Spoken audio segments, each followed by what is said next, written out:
નમસ્કાર વિદ્યાર્થી મિત્રો, કેમ છો? મજામાં? હું સુધીર સર મારી યુટ્યુબ ચેનલમાં આપ સૌનું હાર્દિક સ્વાગત કરું છું. બાળકો, અતિ મહત્ત્વના ચેપ્ટરની આપણે વાત કરીએ છીએ. ધંધાકીય એકમના નાણાકીય પત્રકો એટલે કે આપણા વાર્ષિક હિસાબો. આપણે સ્વાધ્યાયના 2 દાખલા ગણેલા હતા. હવે પાના નંબર 195 જુઓ. પાના નંબર 195, દાખલા નંબર 9. પુષ્પા ટ્રેડર્સના નીચે આપેલા 31/3/15ના રોજના કાચા સરવૈયા પરથી વાર્ષિક હિસાબો તૈયાર કરો. ખાલી કાચા સરવૈયા પરથી નહીં, નીચે આપેલા હવાલા પણ ધ્યાનમાં લેવાના છે. તમને 31/3/15ના રોજનું કાચું સરવૈયું આપેલું છે. નિયમ મુજબ આપણે હવાલાની ટીક કરીશું. પહેલો હવાલો 31/3/15, કુલ સ્ટોક 2,02,000, એમાંથી 2,000 રૂપિયાનો જાહેરાત સામગ્રીનો સ્ટોક છે. પછી માલના સ્ટોકમાં આગળ બાળકો કિંમત વધે છે ઘટે છે એ બધું છેલ્લે લઈશું, પણ જાહેરાત સામગ્રીનો સ્ટોક એટલે તમે કાચા સરવૈયામાં જુઓ નીચેથી બીજી બાકી જાહેરાત ખર્ચ, ત્યાં ટીક કરજો નંબર 1. પછી બીજો હવાલો છે જાહેરાતમાં આપેલ માલ 7,500, ફરીથી જાહેરાત ખર્ચમાં ટીક, અને અન્ય રીતે માલની જાવક ઉપરથી બીજી એન્ટ્રી ખરીદી, ત્યાં નંબર 2. હવે ત્રીજો હવાલો છે 10,000નું ઉધાર વેચાણ ભૂલથી ઉધાર ખરીદી તરીકે નોંધેલ છે. વેચાણની એન્ટ્રી ખરીદી તરીકે થઈ છે એટલે ખરીદીમાંથી માઇનસ, ખરીદીમાં ટીક. ખરીદીનો હવાલો લેણદારને અસર કરે, લેણદારમાંથી પણ માઇનસ. પછી ઉધાર વેચાણ છે એટલે વેચાણમાં પ્લસ, દેવાદારમાં પ્લસ, એ બંને જગ્યાએ ટીક. હવે હવાલા નંબર 4, દેવાદારોમાંથી ઘાલખાદ માંડી વાળવાની 30,000, 10% ઘાલખાદ અનામત, ફરીથી દેવાદારો નંબર 4. પછી ઘાલખાદ અને ઘાલખાદ અનામત કાચા સરવૈયામાં છે, ત્યાં પણ નંબર 4. પાંચમો હવાલો મૂડી પર 10% વ્યાજ, ઉપાડ પર 6% વ્યાજ. ચાલો મૂડી અને ઉપાડ પહેલી જ એન્ટ્રી ટીક કરો. છેલ્લે કાયમી મિલકતો પર 10% લેખે સીધી લીટીની પદ્ધતિએ ઘસારો ગણવાનો છે. ચાલો તો કાયમી મિલકતો નીચેથી ત્રીજી બાકી નંબર 6. હવે તમને ખ્યાલ જ છે, વેપાર ખાતું, બારેક લાઈન, આખા પેજમાં નફા નુકસાન, આખા પેજમાં પાકું સરવૈયું, પૂરા હેડિંગ સાથે. અંદર પાકા સરવૈયામાં પેટા શીર્ષકો, મૂડી દેવા મૂડી, બિનચાલુ દેવા ચાલુ દેવા, સામે બિનચાલુ મિલકતો, ચાલુ મિલકતો. નફા નુકસાનમાં ઉધાર બાજુ વહીવટી ખર્ચા, વેચાણ વિતરણ ખર્ચા, નાણાકીય ખર્ચા, છેલ્લે અન્ય ખર્ચા અને નુકસાન. ચાલો શરૂઆત કરીએ બાળકો. પહેલા છે મૂડી અને ઉપાડ. તો પાકા સરવૈયામાં મૂડી દેવા બાજુ મૂડી, મૂડીની જમા બાકી હોય. પહેલા શરૂઆતની બાકી. ચાલો મૂડી જમા હોય તો જમા બાકી 3,30,000, ઇનર કોલમ 3,30,000.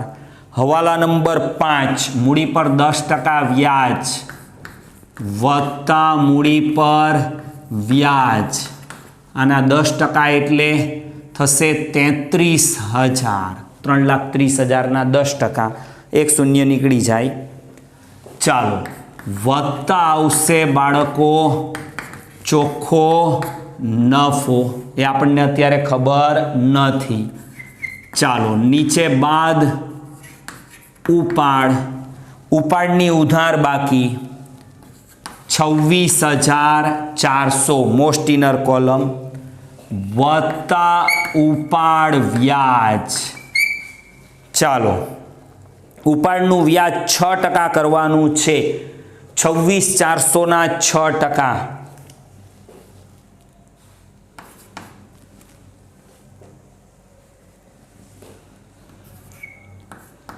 1,584 આવશે બાળકો. ઉપાડનું વ્યાજ 1,584 વત્તા ચોખ્ખી ખોટ. હવે આની અંદર ખરેખર 2 હવાલા છે, એક મૂડી પર વ્યાજ, એક ઉપાડ પર વ્યાજ. મૂડીનું વ્યાજ પેઢીનો ખર્ચ અને ખર્ચનું નામ છે નાણાકીય ખર્ચ. નફા નુકસાન ખાતાની ઉધાર બાજુ નાણાકીય ખર્ચમાં મૂડી પર વ્યાજ 33,000. ચાલો હવે ઉપાડનું વ્યાજ, મૂડીનું વ્યાજ પેઢીનો ખર્ચ, તો ઉપાડનું વ્યાજ પેઢીની આવક. જમા બાજુ 2 લાઈન છોડી ઉપાડ પર વ્યાજ 1584. આગળ જઈએ ખરીદી અને વેચાણ. તો ખરીદી લખતા પહેલા બાળકો સૌ પ્રથમ લખીશું વેપાર ખાતાની ઉધાર બાજુ શરૂ સ્ટોક. શરૂઆતનો સ્ટોક આપણે શોધીએ.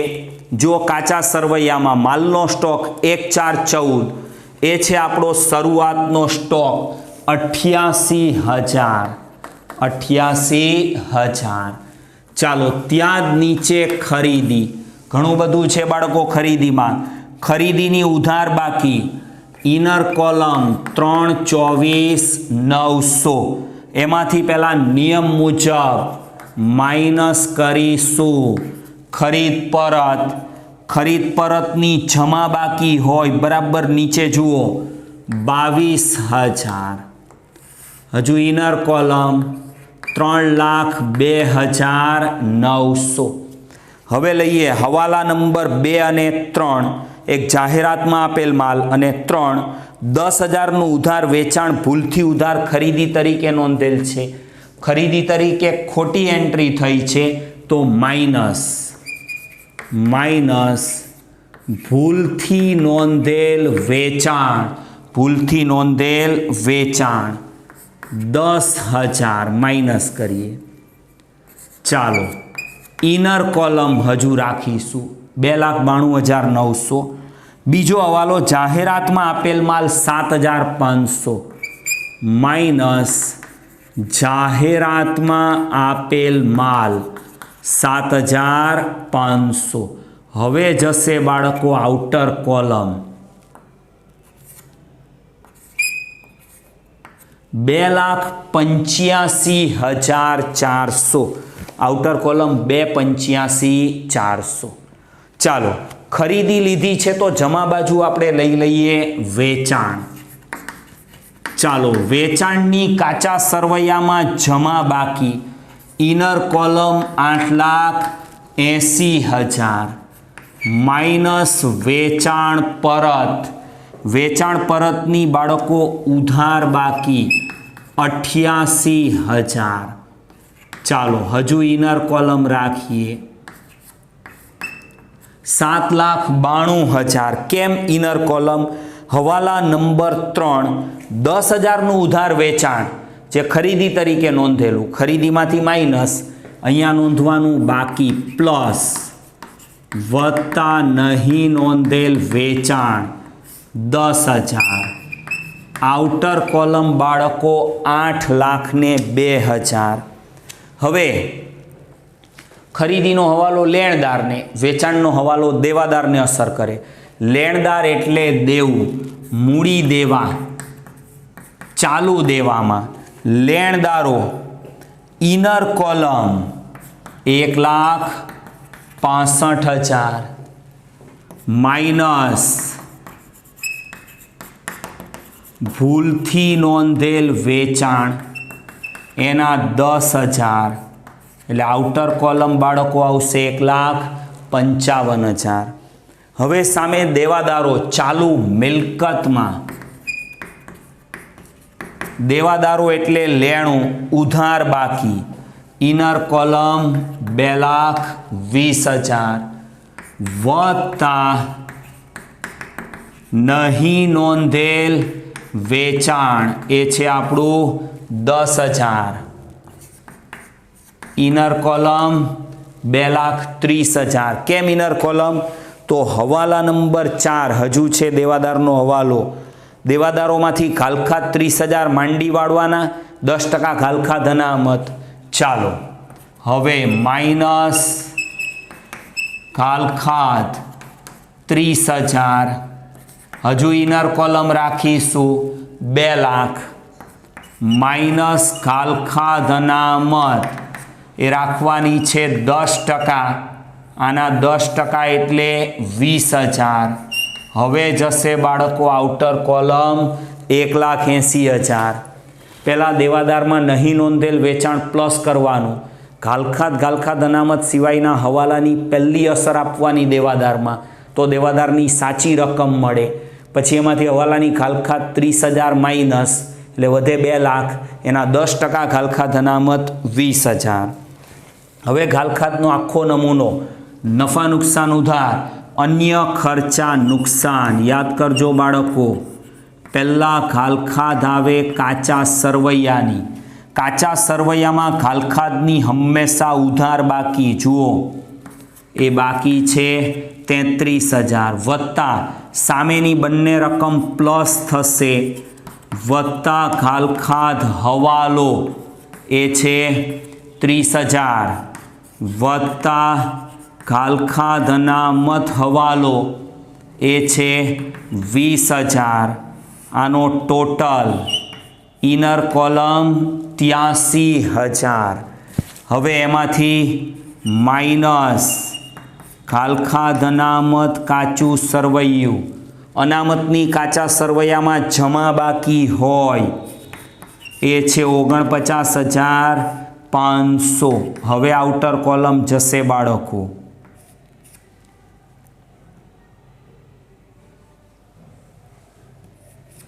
33,500. આથી ગાલખાત અને ગાલખાત અનામત. હવે જે બીજો હવાલો છે જાહેરાતમાં આપેલ માલ, એની અસર આપવાની બાકી છે. એની અસર જાહેરાત ખર્ચમાં આવશે. જાહેરાત ખર્ચ એટલે વેચાણ વિતરણ ખર્ચ.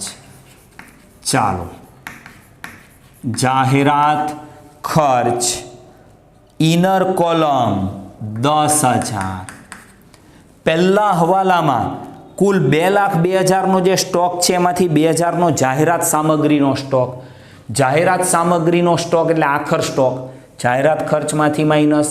સ્ટેશનરીનો સ્ટોક સ્ટેશનરી ખર્ચમાંથી માઇનસ જાહેરાત સ્ટોક 2,000. હજુ ઇનર કોલમ 8,000.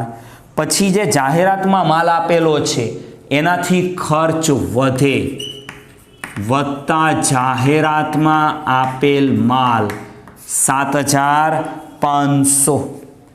એટલે આઉટર કોલમ આવશે 15,500. તો જાહેરાતમાં આપેલ માલની 2 એન્ટ્રી આવી ગઈ.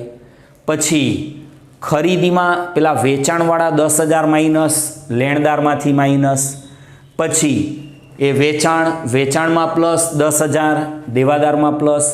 દેવાદારમાંથી ગાલખાત અનામત માઇનસ. બીજી એન્ટ્રી નફા નુકસાન ઉધાર. એક આ જાહેરાત સામગ્રીનો આખર સ્ટોક જે છે અહીંયા 2,000 એ ચાલુ મિલકત ગણાય. મિલકત લેણા જાહેરાત સામગ્રી સ્ટોક 2,000. માલનો આખર સ્ટોક આપણે છેલ્લે લઈશું. ચાલો આગળ વધીએ. માલ પરત આવી ગયું. હવે બાળકો સમજજો, પ્રોવિડન્ટ ફંડ એ ધંધાનું કર્મચારી પ્રત્યેનું દેવું છે. કર્મચારી નોકરીમાંથી નિવૃત્ત થાય ત્યારે આપવાની રકમ, ભવિષ્યની જોગવાઈ, દેવું. મૂડી દેવા, ચાલુ દેવા પછી આવે. પ્રોવિડન્ટ ફંડ દેવું એટલે જમા બાકી. ઇનર કોલમ લખાશે 1,10,000. હવે કેમ એ પછી જોઈએ. પ્રોવિડન્ટ ફંડમાં ફાળો એ ધંધાનો ખર્ચ છે.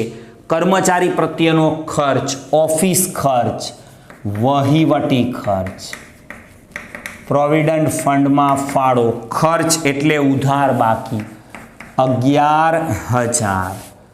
હવે નીચે પ્રોવિડન્ટ ફંડના રોકાણો અને તેનું વ્યાજ. રોકાણો એટલે મિલકત. બિનચાલુ મિલકતમાં 3 લાઈન છોડી પ્રોવિડન્ટ ફંડના રોકાણો એની ઉધાર બાકી 1,10,000. હવે બાળકો, વર્ષના અંતે રોકાણો પર જે વ્યાજ મળે, પ્રોવિડન્ટ ફંડના રોકાણોનું વ્યાજ, એ આવક ગણાય પણ એ નફા નુકસાન જમા ન લખાય. એ આવક પ્રોવિડન્ટ ફંડમાં પ્લસ થાય. કર્મચારી નિવૃત્ત થાય ત્યારે એને ફંડની રકમ વ્યાજ સહિત મળે. એટલે આ પ્રોવિડન્ટ ફંડમાં વત્તા પ્રોવિડન્ટ ફંડ રોકાણ વ્યાજ. ચાલો, રોકાણો અને તેનું વ્યાજ, વ્યાજની જમા બાકી આવક 8,800. એટલે આઉટર કોલમ આવશે 1,18,800. દેવાદાર લેણદાર આવી જાય છે. વટાવ 2 છે. ઉધાર આપેલ વટાવ, નફા નુકસાન ઉધાર, વેચાણ વિતરણ ખર્ચમાં આપેલ વટાવ 50,600 અને જમા બાજુ મળેલ વટાવ, આવક એટલે જમા, એની જમા બાકી 15,400. ચાલો, ગાલખાત અનામત આવી જાય છે. હુંડીઓ, એના નામની અંદર જ જવાબ બાળકો. જમાએ દેવી હુંડી, મૂડી દેવા, ચાલુ દેવામાં દેવી હુંડી. ચાલો, દેવું એટલે જમા 27,500. સામે ચાલુ મિલકતમાં બાળકો લેણી હુંડી, લેણું 16,500. માલનો સ્ટોક, શરૂઆતનો સ્ટોક આવી જાય છે. ડેમરેજ અને આવક માલ ગાડા ભાડું, માલની ખરીદીના ખર્ચા, વેપાર ખાતાની ઉધાર બાજુ. ડેમરેજ 3300, પછી આવક માલ ગાડા ભાડું 21,000. 21,000.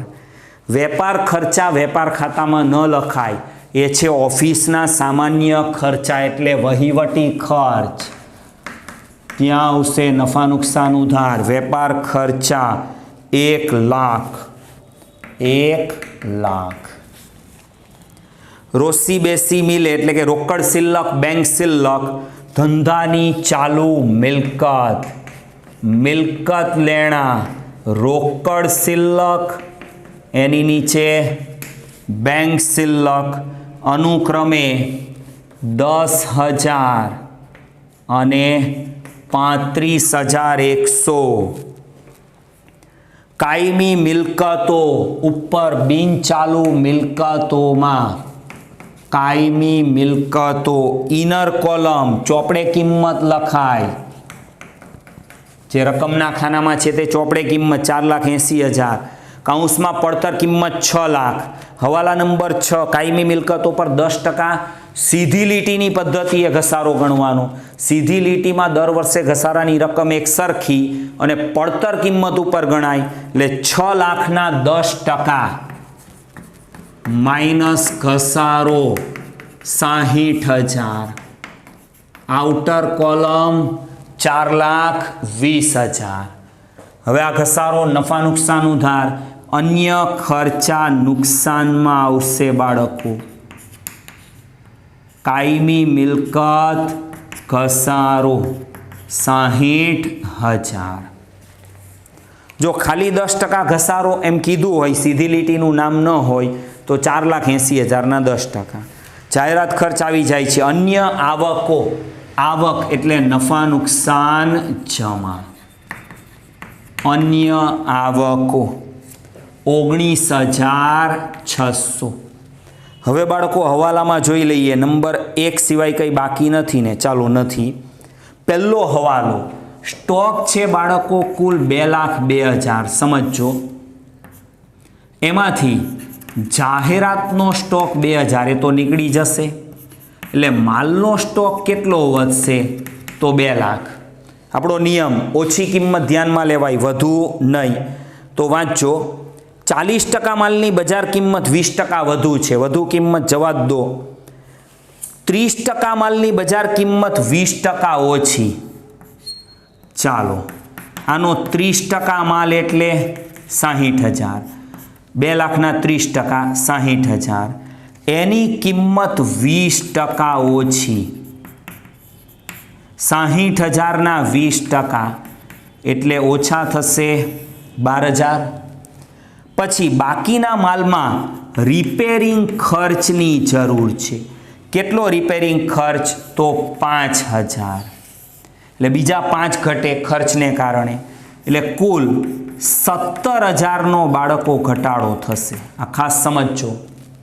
એટલે હવે તમારો આખર સ્ટોક, આપણો આખર સ્ટોક વેપાર ખાતાની જમા બાજુ કુલ હતા 2 લાખ, એમાંથી ઘટાડી દેવાના 17,000 એટલે 1,83,000 એ આપણો આખર સ્ટોક. એકદમ ઇઝી ગણતરી. અને મિલકત લેણા આખર સ્ટોક બાળકો 1,83,000. ચાલો ફરીથી એના સ્ટેપ સમજજો. કુલ સ્ટોક 2,02,000, એમાંથી જાહેરાતનો સ્ટોક 2,000 માઇનસ, માલનો આખર સ્ટોક 2 લાખ. હવે 40% માલની બજાર કિંમત 20% વધુને છોડી દો. 30% માલની બજાર કિંમત 20% ઓછી, 2 લાખના 30% 60,000. એની કિંમત 20% ઓછી, 60,000ના 20% એટલે 12,000 ઓછા. જેટલા ઓછા થાય એ માઇનસ કરતા જવાના. બાકીના માલમાં 5,000 રિપેરિંગ ખર્ચ જરૂરી છે. રિપેરિંગને કારણે બીજા 5,000 ઘટે એટલે 12 ને 5 17,000નો કુલ ઘટાડો. તો 2 લાખ માઇનસ 17,000 1,83,000. ક્લિયર? ચાલો હવે આપણે બંધ કરીએ પહેલું ખાતું. કેલ્સી લઈ લેજો બાળકો.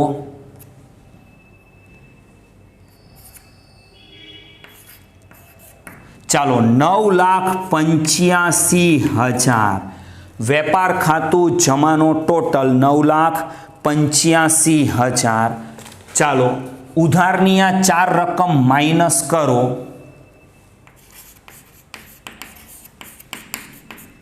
એ જે આવશે જમા બાકી 5,87,300 આવશે. 5,87,300 આને કહેવાય બાળકો કાચો નફો. એ જશે નફા નુકસાન ખાતે. નફા નુકસાનની જમા બાજુ વેપાર ખાતે કૌંસમાં કાચો નફો 5,87,300. હવે નફા નુકસાનમાં જમા જ વધશે. ચાલો જમાનો ટોટલ કરીએ.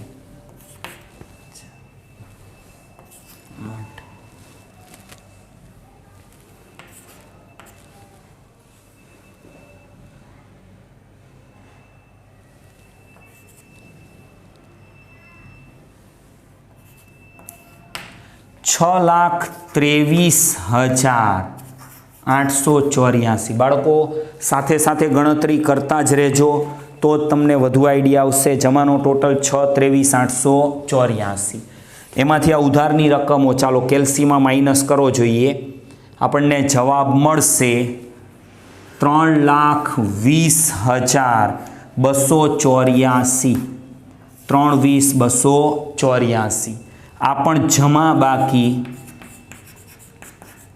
આને કહેવાય ચોખ્ખો નફો. એ મૂડી ખાતે જશે. ચાલો અહીંયા ચોખ્ખો નફો છે ત્યાં પ્લસ 3,20,284. હવે આ 3નું આપણે ટોટલ કરીએ બાળકો.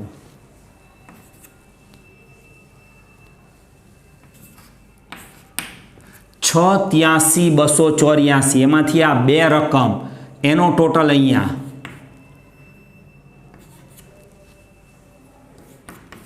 27,984 માઇનસ 27,984. ચાલો તો આઉટર કોલમ મૂડી કેટલી આવશે?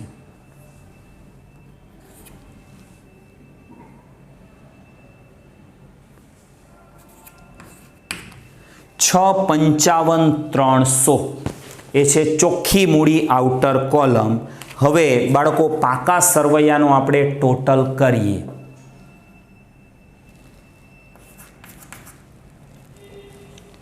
ચાલો તમે પણ સાથે ટોટલ કરતા જજો. ટોટલ આવશે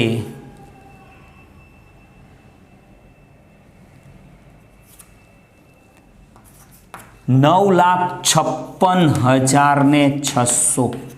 9,56,600 બંને બાજુનો સરવાળો. તો આ હતો સરસ મજાનો પુષ્પા ટ્રેડર્સનો દાખલો. બાળકો હવાલાની ટીક કરી કાચા સરવૈયાના ક્રમમાં સ્ટેપ બાય સ્ટેપ બધી એન્ટ્રીઓ આપવાની છે. ગણતરી જરૂરી હોય ત્યાં ગણતરી કરવાની છે. કોઈ અઘરી મેટર નથી. સ્ટેપ બાય સ્ટેપ જશો નિરાતે તો પૂરેપૂરા 11 માર્ક આવશે. ક્લિયર? બસ બીજા દાખલાની વાત આપણે હવે પછી કરીશું. ગુડ બાય, આવજો.